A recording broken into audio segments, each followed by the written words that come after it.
नमस्कार, श्रेष्ठ भारत देख रहे हैं आप। मैं हूं आपके साथ हर्ष भारद्वाज। डिफेंस टॉक में आपका बहुत बहुत स्वागत है। रक्षा क्षेत्र में लगातार भारत आगे बढ़ रहा है और अब तो खबर है कि S-400 जो रशिया की सबसे पावरफुल मिसाइल, वैसी पावरफुल मिसाइल अब भारत बनाने जा रहा है। लेकिन क्या वाकई ये हो पाएगा? क्योंकि इंडिया के पास क्या ऐसी टेक्नोलॉजी है जो आत्मनिर्भर भारत के तहत S-400 जैसी पावरफुल मिसाइल हम बना पाएंगे? आज हम इसी पे बात करने वाले हैं, क्योंकि बहुत सारी चीजें हैं जिसके बारे में जिक्र करना बेहद जरूरी है। क्योंकि अमेरिका हो, रशिया हो या फिर कोई और कंट्री, हम देख रहे हैं किस तरीके से अपनी पावर को लगातार वो बढ़ा रही है और भारत भी इसमें पीछे नहीं है।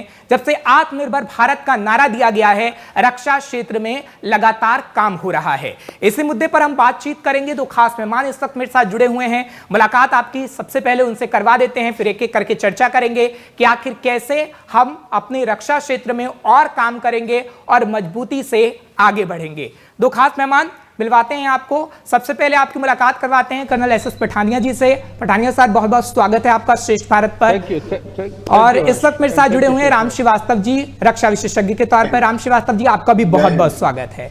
पठानिया सर, सबसे पहले मैं आपके पास आ रहा हूं क्योंकि सुनकर तो काफी खुशी हुई है। रशिया की मिसाइल S-400 कहा जाता है कि सबसे पावरफुल है और वो भारत ले भी रहा है। लेकिन अब भारत भी S-400 का निर्माण करेगा, ये कैसे पॉसिबल है? क्योंकि जब हमारे पास उसकी टेक्नोलॉजी नहीं होगी और वो चीजें नहीं होंगी जो S-400 में होनी चाहिए, तो हम वो कैसे बना पाएंगे? हाँ, काम शुरू होने वाला है, मंजूरी मिलने वाली है, लेकिन शुरुआत कैसे होगी? देखिए हर्ष जी, दे से the good beginning is half done. At least हमने इसके बारे में सोचा है, इसके बारे में तैयारी शुरू की है। इसके बारे में DRDO जो है वो अपना सिस्टम अभी रिसर्च और डेवलपमेंट का शुरू कर देंगे। अभी ये क्यों हो रहा है? देखिए, इस समय जो दुनिया में जो सिचुएशन चल रही है, आप देखिए यूक्रेन और रशिया के बीच में वॉर चल रहा है। दूसरी तरफ आप देखिए हमास और इजराइल के बीच में वॉर चल रहा है। और इजराइल जो अपने आप को बहुत शक्तिशाली मानता है with their iron dome system, उनकी मिसाइल्स भी अभी खत्म हो गए हैं। और दूसरा, अगर हम ये देखें कि हमारी जो मिसाइल और स्पेस टेक्नोलॉजी है वो दुनिया में बहुत बेहतरीन है। Sometime we can say that probably we are one of the leading nation in space and missile technology. और हमने ब्रह्मास्त्र की तरह की मिसाइल्स बनाए हैं। तो ये इंडिया के लिए कोई मुश्किल काम नहीं है जहां तक टेक्नोलॉजी का सवाल है और जहां तक हमारी एक्सपर्टीज का सवाल है। Only the will was lacking and now I am happy that the government has taken this call कि वो इंडिजिनियसली जो है S-400 की तर्ज पे अपनी एक मिसाइल क्रिएट करें। इसमें टाइम लगेगा, you see it's not easy. Russia ने जो S-400 का शुरू किया था, स्टार्टेड इन 217 में और उसके 2012 में उन्होंने फाइनली इंडक्ट किया। तो it's going to be long run affair, but I am happy that हम लोग जो हैं आत्मनिर्भर भारत की जैसे आप बात कर रहे हैं उसकी दिशा में एक बहुत ही एक ठोस कदम है। और आने वाले समय में ये समय लग सकता है। ठीक कह रहे हैं सर आप, क्योंकि अभी समय लग सकता है। क्योंकि जब DRDO की स्थापना हुई थी तब किसी को यकीन नहीं था कि कैसे हम पार्ट बनाएंगे रक्षा क्षेत्र में और किस तरीके से आगे आने वाले समय में DRDO और मजबूत होगा। और अब S-400 हम बना रहे हैं। राम श्रीवास्तव जी, मैं आपके पास आ रहा हूं क्योंकि सही कह रहे हैं पठानिया साहब कि एक मिनट में तो हो नहीं जाएगा। रशिया हो, अमेरिका हो या फिर कोई और कंट्री हो, हम देखते हैं कि सालों साल लग गए, उसके बाद पावरफुल मिसाइल बनी है। अब जैसे कहा जा रहा है कि भारत में long range surface to air missile बन रही है, क्या टाइम तो लगेगा, लेकिन क्या उस तरीके से जैसा रशिया का S-400 है वो भारत भी बना पाएगा और वो इतना पावरफुल होगा कि हम बॉर्डर एरिया पर उसे तैनात कर पाएंगे? हर्षी, देखिए S-400 जो रशिया का है, हम संभवतः उससे भी ज्यादा अच्छा बना लेंगे। क्योंकि फिलहाल जो S-400 काम करता है, जिसका कि परिष्कृत रूप जो है इजराइल ने भी विकसित किया है, जिसको आयरन डोम कहते हैं। लेकिन अभी जब उसने हमास ने हमला किया था तो आयरन डोम पूरी तरह से काम नहीं कर पाया था कि उन्होंने 5000 रॉकेट एक साथ छोड़ दिए थे, वो सबको डिटेक्ट नहीं कर पाया। उसकी सीमा करीब 200 तक की है, 200 टारगेट तक को वो चेक कर सकता है। लेकिन अभी हम जो टेक्निक यूज करने जा रहे हैं, क्योंकि पहले तो एक चीज ये मानकर चलिए कि हम केवल वहां से S-400 नहीं खरीद रहे हैं, हम उसकी टेक्नोलॉजी खरीद रहे हैं। हम अमेरिका से भी टेक्नोलॉजी ले रहे हैं और हम उन दोनों को मिक्स करके बल्कि तीसरी अपना नया एक तरीका निकालेंगे। जितनी भी अभी मिसाइल्स होती हैं, एक तो होते हैं हीट सीकिंग, जो हवाई जहाज के पीछे से गरम जो इजेक्शन होता है उसको सूंघते हुए वो जाती हैं। दूसरी होती है रडार पैडल लेजर गाइडेड मिसाइल्स। हम जो करने वाले हैं वो हमारे यहाँ पहली डीआरडीओ की सबसे बड़ी सफलता ये है कि किसी भी चीज को बनाने के लिए मान लीजिए 300 अलग अलग आइटम है और अभी तक वो सिर्फ नो हाउ डेवलप करते थे और उसके अलग अलग आइटम हम प्राइवेट सेक्टर्स में अब तैयार कराएंगे और वो प्राइवेट सेक्टर इंडिजीनियसली भारतीय होंगे। और विशेष करके जो आर्म फोर्सेस से रिटायर हुए हैं या जो नेवी से रिटायर हुए हैं, एयरफोर्स से रिटायर हुए हैं, वो सब लोग जो है प्राइवेट ऑर्गेनाइजेशन में जाकर, प्राइवेट लेबोरेटरी में जाकर उन पार्ट्स को बना रहे हैं और उनको इंटीग्रेट करके हम तैयार कर रहे हैं। तो ये अपने आप में एक नई विधा है जो डीआरडीओ ने अभी विकसित की है। उसके कारण हम बहुत तेजी से काम करेंगे। पहले अकेला डीआरडीओ डिफेंस के जितने भी प्रोडक्शन करता था वो एक लिमिटेड एरिया में करता था। अब हमने उस एरिया को फैला दिया है और निश्चित रूप से टाइम लैप्स जो लगता था 8 साल 10 साल, अब वो घटकर बहुत जल्दी हो जाएगा। और ये जो नई योजना है निश्चित रूप से हम S-400 से ज्यादा शक्तिशाली, उपयोगी और महत्वपूर्ण ढंग से काम करने वाली इस एंटी गाइडेड मिसाइल्स को और इन सबको हम डेवलप कर लेंगे। इसका परीक्षण भी हमने कर लिया है, आपको याद होगा। अंतरिक्ष में हमने एक डमी एक टारगेट छोड़ा था, नीचे से मिसाइल आ गई थी और हमारा सॉफ्टवेयर इतना करेक्ट था कि उसको आसमान में जो जीरो ग्रेविटी है उसी में हमने उसको डिस्ट्रॉय कर दिया था। हालांकि ये बात अपनी जगह सही है कि लॉन्ग रन में सबको ये सोचना पड़ेगा कि इस तरह की जो मिसाइल्स हैं उनको अंतरिक्ष में छोड़ना कहाँ तक यूजफुल है, क्योंकि फिलहाल अपन जो देख रहे हैं मौसम की विकृतियां, इसका कई वैज्ञानिकों का विचार है कि रूस यूक्रेन युद्ध में और जहाँ पर हमास में जो चल रहा है उसके कारण भी ये हो सकता है, लेकिन इसकी पुष्टि नहीं हुई है। पर इतना अवश्य है कि इजराइल ने अभी तक जितने करीब 30,000 टन विस्फोट उन्होंने कर दिए हैं, जो कि हिरोशिमा नागासाकी में जो हुए थे उनकी क्षमता 15,000 टन ही थी। तो निश्चित रूप से 15,000 टन से जो विघटन हुआ था, जो विनाश हुआ था, उससे कहीं ज्यादा ये विनाश का हमने एक्सप्लोजन हवा में कर दिया है। इससे वायुमंडलीय विकृति हो रही है। तो अब निकट भविष्य में पूरे वैज्ञानिकों को और राजनीतिज्ञों को बैठकर सोचना पड़ेगा क्या इस तरह के युद्ध भविष्य के लिए उपयोगी हैं? बिल्कुल नहीं है। इनसे जो है मानवता का संहार कभी हो सकता है। एटम बम का तो इमीडिएट असर दिखता था, लेकिन 30,000 टन विस्फोट फोड़ दिए वो भी 2 माह के अंदर, तो इसका दूरगामी परिणाम तो होगा। ये विचारणीय विद्या है। पर इतना निश्चित मानिए हर्ष जी कि भारत का डीआरडीओ, भारत सरकार की नई पॉलिसी ने जो आत्मनिर्भर भारत की स्कीम चलाई है वो निश्चित ही सफल होगी और भारतीय वैज्ञानिकों को राम जी, मैं पठानिया साहब के पास जाऊं उससे पहले एक सवाल मेरा आपसे ये भी रहेगा, क्योंकि अभी हम देख रहे हैं कि रशिया और यूक्रेन का युद्ध चल रहा है। ऐसे में S-400 कुछ और आने थे, वो आ नहीं पाए। और टेक्नोलॉजी की जहां तक मैं बात करता हूं तो टेक्नोलॉजी भी ट्रांसफर की जानी थी, लेकिन इसमें देर लग रही है। इस देरी की वजह से तो कहीं ना कहीं हम टाइमली आगे बढ़ जाएंगे या फिर हम टाइम को आगे बढ़ा देंगे, ऐसा तो नहीं होगा, क्योंकि आप कह रहे हैं कि नहीं, विश्वास है करेंगे तो सही, लेकिन उस देरी की वजह से यहां तो देरी नहीं हो जाएगी। को हमारी भारतीय सेनाओं पर गर्व होना चाहिए। हमारी थल सेना, नभ सेना, नौ सेना, ये सब जितनी भी हैं इतनी ताकतवर हैं। आज मैं गर्व के साथ कह सकता हूं जी, टेक्नोलॉजी के मामले में हो सकता है कुछ पर्टिकुलर क्षेत्र में चाइना हमसे थोड़ा आगे हो, लेकिन निश्चित मानिएगा उनके आगे होने वाले हमारी राष्ट्रीय सुरक्षा पर किसी तरह का कोई आंच नहीं आने देंगे। उसका कारण बहुत सीधा है। देखिए, युद्ध केवल हथियारों से नहीं लड़ा जाता है। युद्ध के लिए एक जज्बा होता है, एक डिवोशन की, एक देश के लिए अपनी जान सैक्रिफाइस करने की जो एक कुव्यत होती है, वो हमारी सेना के जवानों में, अफसरों में जो है वो आज दुनिया के दूसरी जगह बहुत कम देखा जाता है। जी। यही एक कारण है कि अब जो हमास के लड़ाके इतनी संख्या में होते हुए भी सुरंगों में छुपकर लड़ाई लड़ रहे हैं, ये आतंकवादी घटना है। जी, हमारे जी। लोग जो है कभी पीठ में छुरा मारकर नहीं लड़ते हैं, मैदान में आमने सामने की लड़ाई लड़ने की हमारी में क्षमता है। तो निश्चित मानिए इस देरी के समय में अगर टेक्नोलॉजी डेवलप करने में थोड़ा समय लगता है, उससे हमारी देश की सुरक्षा को कहीं किसी प्रकार की आंच नहीं आएगी, ऐसा जी। मेरा विश्वास है। जी बिल्कुल, आपका विश्वास सर कायम रहेगा, क्योंकि समय समय पर ये विश्वास हमेशा भारत दिखाता रहा है।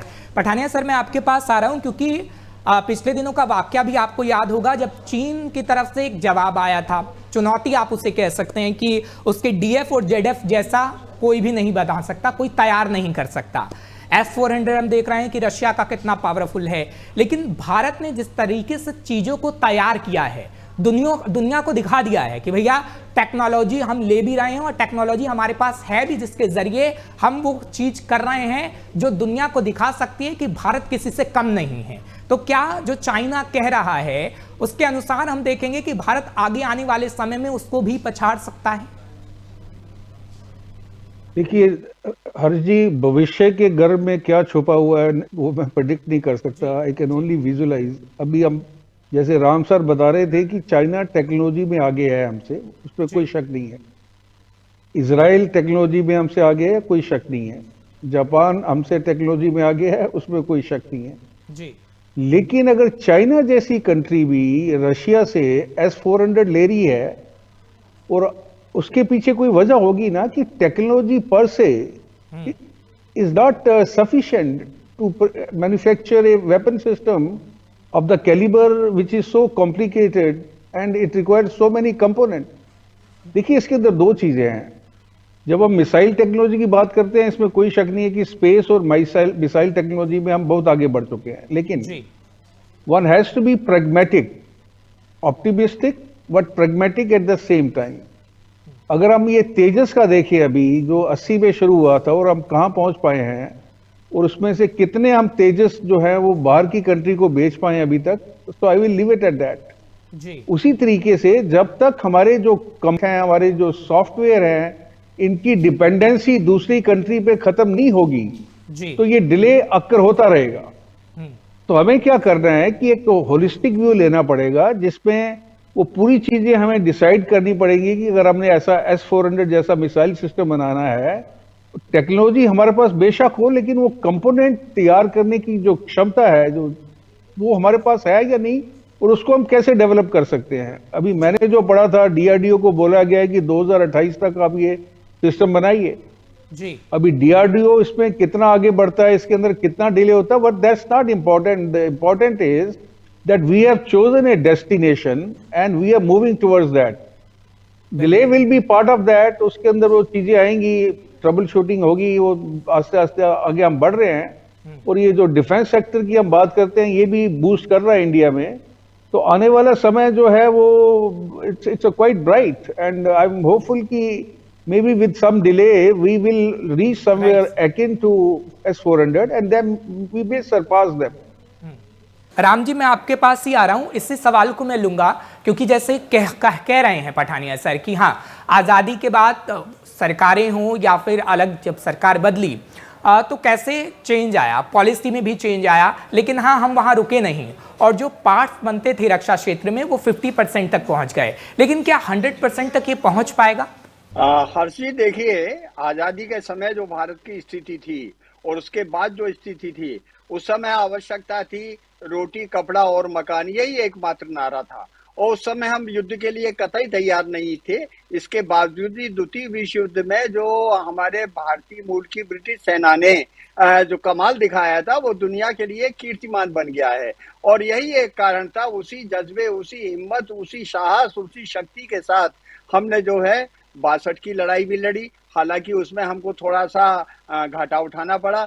71 की लड़ाई हमने जीती और 65 की तो आपको मालूम ही है। और अभी भी हमने जितने भी मोर्चे संभाले हैं वो बड़े कठिन मोर्चे थे, लेकिन हमारे वीर जवानों ने अपनी बहादुरी से उनको जीता। लेकिन जब से पिछले, आप यूं मान के चलिए, 10 साल से जो एक नीति में चेंज हुआ है, कहा जाता है where there is a will, there is a way. अब एक हमारी राष्ट्रीय विल हो गई, इच्छा शक्ति हो गई कि हमको आत्मनिर्भर बनना है। अब कैसे बनेंगे? और ये आज की तारीख में आपने देखा होगा कि दुनिया की बहुत अच्छी कारों में से एक कार कहलाती है जगुआर कार, और वो कहां पर है? अमेरिका में। उस पर उनको गर्व है, सबसे महंगी मानी जाती थी। और उसका मालिक आज की तारीख में कौन है? भारतीय मूल के लोग हैं। वहां काम करने वाले टेक्नीशियन, इंजीनियर्स कौन है? 30% भारतीय मूल के हैं। आज अगर नासा में आप जाकर देखेंगे, ढूंढेंगे, तो हर तीसरा आदमी हिंदुस्तानी मिलेगा। जब वो वहां बैठकर ये अच्छा काम कर सकता है, अब हमारी राष्ट्रीय नीति ये हो गई है कि वो चीजें हम यहाँ क्यों नहीं कर सकते। यही एक कारण है स्टार्टअप जो चालू हुए हैं हमारे देश में, जो है रिसर्च और इनोवेशन को जो एक नया आयाम दिया जा रहा है। National council of research development जो एक बनी हुई है, इस सब जगह आप देखिए कितना काम हो रहा है। वो काम आपको नजर में नहीं आएगा, लेकिन जब आप उन पब्लिकेशंस को देखेंगे, उन भारतीय पेटेंट्स को देखेंगे जो आजकल हो रहे हैं, पिछले 4-5 साल में बढ़े हैं, उसको देखकर मैं पूरा आत्मविश्वास के साथ कह सकता हूं कि निश्चित रूप से एक समय वो आएगा और हमारी आजादी की शताब्दी के पहले आएगा, जिसमें कि हमसे लोग जिस तरह आज अमेरिका पर शस्त्रों के लिए निर्भर हैं, ऐसे हम पर निर्भर होंगे। क्योंकि अभी भी देखिएगा आप दुनिया में कहीं पर भी जो ऑटोमेटिक वेपन्स बन रहे हैं, उनमें किसी ने अभी तक ई राइफल्स नहीं बनाई है। जो ऑटोमेटिक वेपन्स हैं, वो राइफल अगर दुश्मन के हाथ लग जाए तो वो हमारे लोगों को मार सकता है। लेकिन अब जो है, जिस तरह से मोबाइल में होता है, फेस रीडिंग डिवाइस होती है, ऐसी भी योजना हमारे यहाँ बनने लगी है प्राइवेट सेक्टर में। अब तो वो जमाना आने वाला है कि युद्ध जो होगा सिर्फ मैदान में नहीं होगा, वो युद्ध अब चालू हो रहा है किसमें? इंटेलिजेंस में, आर्टिफिशियल इंटेलिजेंस में, कृत्रिम बुद्धिमत्ता से। और कृत्रिम बुद्धिमत्ता का पाठ आज की तारीख में हमारे स्कूलों में बच्चों को सिखाया जाने लगा है। ये बहुत बड़ा शिक्षा का आमूलभूत पूर्व परिवर्तन हो रहा है। जब ये बच्चे बड़े होकर आर्टिफिशियल इंटेलिजेंस के, मशीन लर्निंग के, IoT के पैरामीटर्स बारीकी से समझेंगे, तो निश्चित रूप से आप यकीन मानिएगा कि हमारा युवा वर्ग अगले 10 साल के बाद इतना ताकतवर होगा एकेडमिकली, मानसिक रूप से और तकनीकी दृष्टि से, कि दुनिया में कोई उसका मुकाबला नहीं कर सकेगा। हर्ष जी सर, बिल्कुल। पठानिया सर, आपकी बात अधूरी रह गई थी, वो पूरा करिएगा, फिर एक सवाल आपसे लेता हूँ। देखिए, मैं राम सर जो कह रहे हैं, देखिए हमारा are we happy with whatever we have achieved or we have to achieve much bigger goal? ये एक सवाल आता है। अभी आप देखिए कि अगर हम बात करते हैं चाइना की, बात करते हैं साउथ कोरिया की, बात करते हैं जापान की, और Japan was a devastated nation. Today इनके साथ अगर हम कंपेयर करें, मैं pragmatic बात कर रहा हूं, where we stand. It's good to be optimistic. Unless we do the soul searching and remove those areas, अब रिसर्च एंड डेवलपमेंट की बात कीजिए, जो फंड एलोकेशन है, अगर आप कंपेयर करेंगे कि जो डेवलप्ड कंट्रीज हैं या हमारी जो है वो कितनी है, आपको पूरी चीजें क्लियर हो जाएंगी।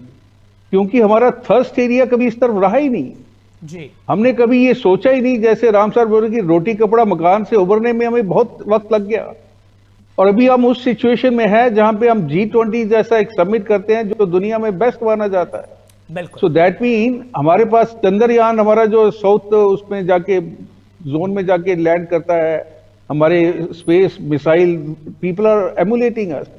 बट सवाल ये है कि are we happy with the effort which we are putting in, और there is a more requirement of putting and accelerating these efforts.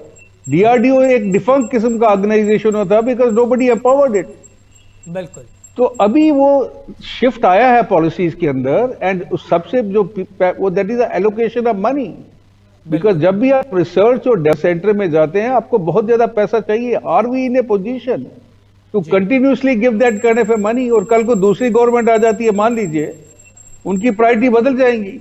तो जब तक हमारी जो नेशनलिस्टिक सोच है वो नहीं बनेगी, जब तक हम अपने ड्रीम के लिए हासिल करने की इरिस्पेक्टिव ऑफ पार्टी लाइंस तो आगे नहीं बढ़ेंगे, तो तब तक ये चीजें जो है ये अच्छी लगेंगी सुनने में, और हमें डेस्टिनेशन भी मिलेगा, but then delay is likely be there. So I am sure अभी प्राइम मिनिस्टर मोदी की गवर्नमेंट के अंदर जो चल रहा है, we are on a very right track and we will achieve our goal, maybe slightly delayed or maybe in time, I don't know about that. क्योंकि ऐसा दिख भी रहा है ना पठानिया साहब, जैसा कि मैंने कहा कि हम धीरे धीरे पावरफुल हो रहे हैं। अभी देखिए इम्फाल को शामिल किया गया, वह उससे पहले विशाखापट्टनम को शामिल किया गया इंडियन नेवी में। अभी हम देख रहे हैं कि हैवी ड्रॉप सिस्टम को ही, कल ही मैं देख रहा था कि कैसे वायुसेना उसका इस्तेमाल कर रही थी। P7 जो 60 टन वजन को उठा सकता है, हम कैसे इधर से उधर सामानों को ले जा सकते हैं, ये सब DRDO की तरफ से विकसित किए गए हैं। तो क्या आगे आने वाले समय में हम देख रहे हैं कि समय समय पर जिस तरीके से बदलाव हो रहा है, वो बदलाव कहीं ना कहीं लग रहा है कि हाँ आत्मनिर्भर हम हो रहे हैं? इसमें कोई शक नहीं है जी, मैं वही बोल रहा हूँ कि अभी जो शिफ्ट आया गवर्नमेंट की पॉलिसी के अंदर जी, और जो हमारे प्राइम मिनिस्टर मोदी का जो विजन है, ये सारे जो स्टेप्स हैं, they are worth appreciating. We are moving forward. पहले हम स्टेगनेंट थे, पहले हमारा रिलायंस जो था वो अलग चीजों पे था, हमारी प्रायोरिटीज अलग थी। जी, और अभी चाइना और पाकिस्तान की अगर हम ट्विन थ्रेट की बात करते हैं तो we have no option. We have to accordingly अपना, हमारा जो डिफेंस बजट है, हमारा जो रिसर्च एंड डेवलपमेंट बजट होगा, उसके ऊपर बढ़ोतरी होनी चाहिए। और ये गवर्नमेंट डिसाइड करेगी कि गवर्नमेंट के पास डिफेंस सेक्टर नहीं है, उनके पास बाकी प्रायोरिटीज भी है, उन्होंने पूरा देश रन करना है। तो ये अच्छा शिफ्ट आ रहा है।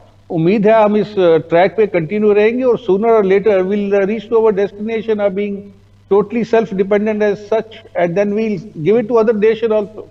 वो शुरुआत हो चुकी है और बढ़ेगी। राइट सर, शुरुआत हो चुकी है और ये शुरुआत रुकेगी नहीं, ये तो उम्मीद है। राम श्रीवास्तव जी, मैं आपके पास आ रहा हूं, क्योंकि अगर मैं मिसाइल्स का जिक्र करता हूं तो ये कहा जा रहा है कि जो बॉर्डर एरिया पर कंडीशन है उसके अनुसार आगे आने वाले समय में हमें और मिसाइलों की जरूरत होगी। जैसे S-400 को तैनात किया गया है और हमें चाहिए, कुछ हम बना रहे हैं। तो बॉर्डर एरिया पर आप क्या ऐसे सिचुएशन देखते हैं कि हाँ हमें और मिसाइल दूसरे देशों से खरीदे जाने की जरूरत है, बनाने की जरूरत है? क्योंकि हर एक देश अपनी पावर को बढ़ा रहा है। हम देख रहे हैं कि कैसा बना हुआ है हमारा माहौल जो दुनिया में है। एक तरफ हमास है, इसराइल है, तो एक तरफ यूक्रेन और रशिया का युद्ध चल रहा है। ऐसे में सभी अपनी पावर को बढ़ा रहे हैं, तो भारत इसमें पीछे क्यों रहे? भारत पीछे नहीं है, ना रहेगा, ना भविष्य में रहने वाला है। देखिए हर्षी, एक बड़ी छोटी सी बात है। अगर आप हिस्ट्री ऑफ वार देखें तो अभी तक दुनिया ने दो सबसे बड़ी युद्ध देखे हैं, विश्व युद्ध 1, विश्व युद्ध 2। विश्व युद्ध 1 में जो जय और पराजय का जो माहौल था वो किस बात पर निर्भर करता था? इन्वेंशन ऑफ एरोप्लेन से, एरोप्लेन्स का उपयोग किया गया था। वर्ल्ड वार 2 का अगर अंत हुआ तो किससे हुआ? एटम बम से हुआ। अब भविष्य में भगवान ना करे कभी वर्ल्ड वार हो, तो वर्ल्ड वार तो नहीं होगी, लेकिन हर देश को अपनी बाहुबल तो मजबूत रखना पड़ेगा। उसमें जो साइंस एंड टेक्नोलॉजी में आगे बढ़ेगा वही देश सक्षम रहेगा, और ये चीज सरकार की समझ में आ गई है। अभी आप देखिए, कभी यूक्रेन युद्ध के पहले किसी ने सोचा था कि ड्रोन से अटैक किया जा सकता है? कभी किसी ने सोचा था कि इजराइल का जो है आयरन डोम उसको भी नष्ट किया जा सकता है? अभी हमारे तेजस की कितनी बड़ी खासियत है कि देखिए, अगर तेजस जा रहा है, ये दुनिया का सबसे बेहतर वायुयान, लड़ाकू यान सिद्ध होगा। क्यों? कि इसमें जब ये आगे जाता है तो पीछे हीट सीकिंग इस तरह के गोले छोड़ता हुआ चला जाता है और डाइव करता रहता है, जिसकी कोई मिसाइल इस पर ना आ सके। अब तो जो है हमने अपने जो अगली योजना बनाई है उसमें ऐसे लड़ाकू विमान बनाने वाले हैं जो रडार की पकड़ में नहीं आएंगे। अब ये टेक्नोलॉजी यद्यपि अमेरिका के पास है, पर हमने उसको इंडिजीनियसली डेवलप कर लिया है। डिफेंस की बहुत सी चीजें बाहर नहीं आ पाती हैं, लेकिन जब हम उनको रिसर्च पेपर्स देखते हैं तब हमको पता लगता है। अब देखिएगा, अमेरिका ने बंदिश लगा दी थी हम परमाणु विस्फोट ना करें, और हमने परमाणु विस्फोट किया, एटम बम बना लिया, हमने किसी से मदद नहीं ली। क्यों नहीं ली? ये हमारी इंडिजीनियस डेवलपमेंट है। पहले ये एक सीमित क्षेत्र में हो रहा था, अब जो है ये व्यापक रूप से हो रहा है। क्यों? इसका सीधा संबंध हमारी आर्थिक क्षमता से भी है। अगर आर्थिक क्षमता है तो हम जो है सामरिक दृष्टि से महत्वपूर्ण काम कर सकते हैं, और भविष्य के लिए मैं पूरी तरह से पर्याप्त मेरे पास इस बात के सिद्ध करने के पर्याप्त प्रूफ है, जिससे मैं ये कह सकता हूं कि भारत के वैज्ञानिक जिस रफ्तार से डिफेंस के क्षेत्र में अब काम करने रहे हैं, इतना पहले पिछले 50 साल में कभी नहीं हुआ था, और निश्चित रूप से इसके फल हमको शीघ्र ही मिलेंगे। आज की तारीख में हमको बुलेट प्रूफ जो कवच होती है उसको लेने के लिए बाहर नहीं खरीदना पड़ता, हमारे यहाँ होते हैं। पहले हमारे यहाँ बर्फ के जूते हमारे सिपाहियों को 1962 में हमने बबीना की पैराट्रूप को हिमालय के बर्फीले इलाके में उतार दिया था। बेचारों के पास पर्याप्त ड्रेस नहीं थे, जूते नहीं थे। आज वो सब हम अपने यहाँ पैदा कर रहे हैं, ना केवल पैदा कर रहे हैं बल्कि यहाँ से रूस को सप्लाई कर रहे हैं। तो देखिए, डिफेंस का मतलब अकेले बंदूक या मिसाइल से नहीं होता है, बहुत सारी चीजें होती हैं जो उसका इंफ्रास्ट्रक्चर पूरा का पूरा बहुत महत्वपूर्ण है। किसी भी देश की लड़ाई के लिए इंफ्रास्ट्रक्चर इतना महत्वपूर्ण है जितना ज्यादा कि आपके पास हथियार। और यही एक कारण है कि आज पाकिस्तान की सीमा पर, आज चीन की सीमा पर हमारा इंफ्रास्ट्रक्चर, यद्यपि उसकी हम पब्लिसिटी नहीं करते, लेकिन अब हमारे यहाँ वो सड़कें बन गई हैं कि आवश्यकता पड़ने पर हवाई अड्डे की जरूरत नहीं है। दुश्मन बम्बार्डमेंट करके हमारी हवाई पट्टी को नष्ट भी कर देगा तो भी हमारे हवाई जहाज ये नेशनल हाईवे को यूज करके दुश्मन पर आक्रमण कर सकते हैं। तो निश्चित रूप से हर एंगल से हमारे युद्ध कौशल के नेता लोग, पठानिया साहब जैसे विद्वान लोग, अनुभवी लोग विचार कर रहे हैं और देश पूरी तरह सुरक्षित होगा। और ये निश्चित मान के चलिए कि आजादी के शताब्दी वर्ष के पहले पहले दुनिया सब हमको सलाम करेगी।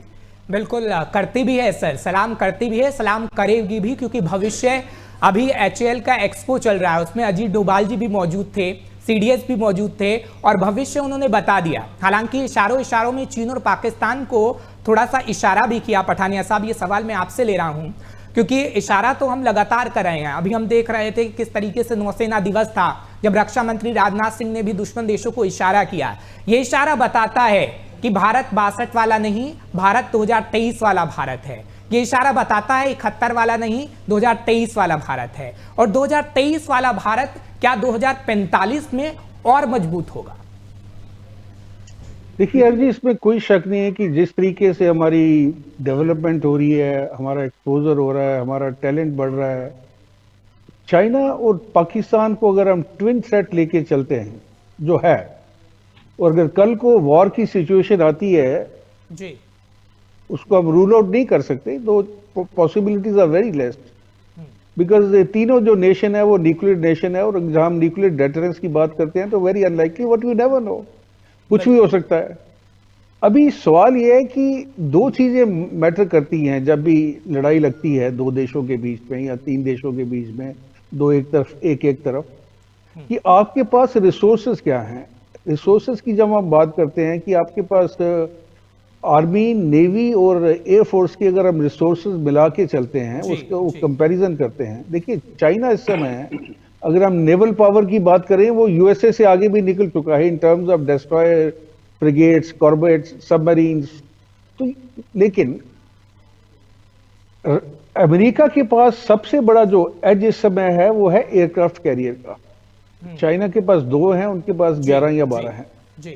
दूसरी चीज ये होती है कि जहां तक हमारी चाइना के थ्रेट परसेप्शन की अगर हम बात करते हैं, हमारे होम टर्फ पे चाइना कभी भी आके, बी इट ए नेवल और बी इट ए एयरफोर्स और बी इट ए इन्फेंट्री और आर्मी की अगर हम बात करते हैं, मिलिट्री डिप्लॉयमेंट, तो वो उसको हमें कभी भी डिफीट नहीं कर सकता है। And China is very well aware of that, क्योंकि उसके अंदर इतनी सामरिक शक्ति नहीं है कि वो पाकिस्तान को साथ मिला के भी इंडिया के ऊपर तीनों जगह से अटैक करे और जीते। अभी अगर हम बात करते हैं इंडियन ओशन की, और अगर हम बात करते हैं हमारी जो स्ट्रेटेजिक बेस है अंडमान निकोबार में, और अगर चाइना के साथ हमें वहां नेवल वॉर में इंडल्ज होना पड़ेगा तो China is surely going to lose it जी। इसी तरीके से अगर वो लद्दाख या अरुणाचल में किसी किस्म की हिमाकत करता है जी, तो उसको वो वहां भी मुंह की खानी पड़ेगी। So China is very well aware, so they will never go for an all-out conventional war with the India. They might do some nitpicking here and there, जैसे वो करते हैं जी। कि लद्दाख में करेंगे, अरुणाचल में करेंगे, और सिक्किम में उनको बहुत मुंह की खानी पड़ी थी. But they may start again and also Himachal में कुछ शुरू कर दें. तो that we must accept it because that's not a major threat. और हमें अपनी जो डेवलपमेंट है, हमारा जो विजन है, हमारा जो सुपर पावर बनने का विजन है, और हमारा तो विजन ये होना चाहिए कि हमें चाइना से आगे निकलना है और उसके अंदर हमारे पास कैपेबिलिटी है. तो let's hope for a very brighter India.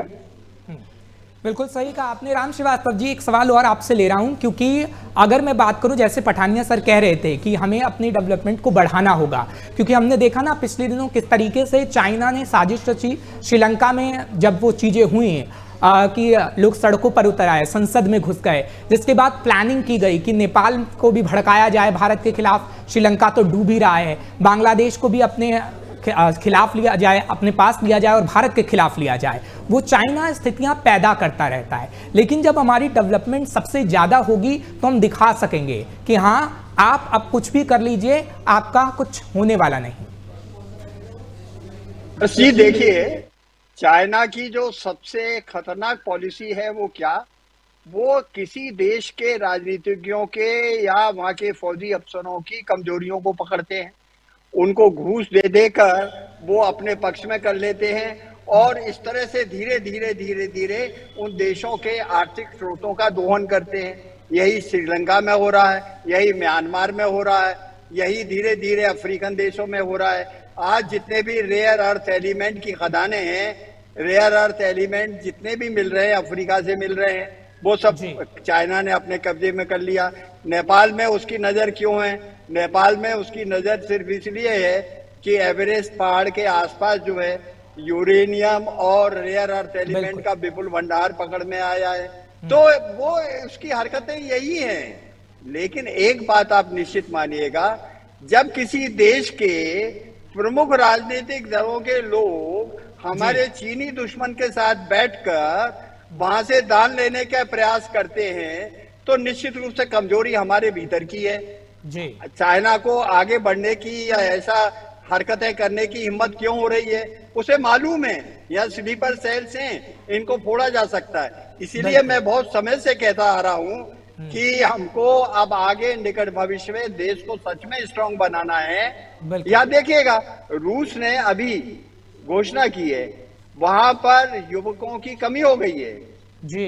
China में भी कमी हो गई है. ये भी आप जरा सोचिएगा. चाइना इस समय इतनी खराब स्थिति में जितना कभी कोई नहीं हो सकता है. वहां बेरोजगारी बढ़ गई है, उद्योग धंधे बंद हो गए. रूस के पुतिन साहब ने तो कह दिया है, महिलाओं का आह्वान किया है, ये अवेलेबल है इंटरनेट पर, आप देखिए, 8-8 बच्चे पैदा कीजिए भविष्य की देश की सुरक्षा के लिए. तो जहां तक हमारे देश का सवाल है, देखिए, जो हमारी बढ़ती हुई आबादी का है, ये हमारे लिए एक वरदान के रूप में भी आ सकता है. वो आ रहा है.